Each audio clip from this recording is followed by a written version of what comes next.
ស្តុកថ្មីព្រោះ08ដែលម្ចាស់ដើមគាត់យកមកលក់ឲ្យម្ដងឃ្លាំងតែម្ដងអ្វីដែលខ្ញុំចាប់អារម្មណ៍ជាងគេហ្នឹងគឺពុនផ្លូវបាត់តាំងពី2021រហូតដល់2025គាត់ទុកដាក់មានសណ្ដាប់ធ្នាប់មែនទែនឯកសារមានបាត់មួយស្លឹកណាទេអ្វីដែលពិសេសមួយទៀតហ្នឹងគឺលេខកំងបងប្អូនណា8292ជាប្រភេទលេខកំងលេខស្រួលចាំបងប្អូននៅស្រឡាញ់ព្រោះ08 full touring មួយគ្រឿងនេះកុំភ្លេចតាក់ទងបាននៅហុំខាខ្ញុំសុំពីរៀបចំ2 3ថ្ងៃទៀតហើយជាប្រភេទឡានស្អាត08ពណ៌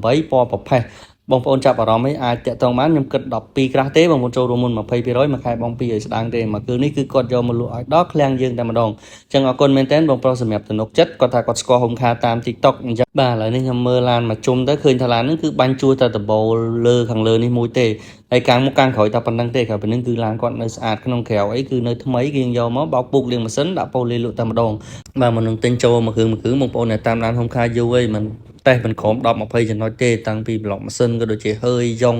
តើឡានហ្នឹងវាមានបញ្ហាអត់មានបុកមុខបុកក្រោយដូចជាអាគុយ ABS ម៉ាស៊ីនប្រអប់លេខតម្រាំមកទិញបានមួយគ្រឿងស្អាតជូនបងប្អូនហ្នឹងគឺមានការពិនិត្យមិនក្រោម10 20ចំណុចទេបងប្អូនចាប់អារម្មណ៍08នេះពី3ថ្ងៃទៀតហើយតាក់ទងបាននៅហុំខាអរគុណ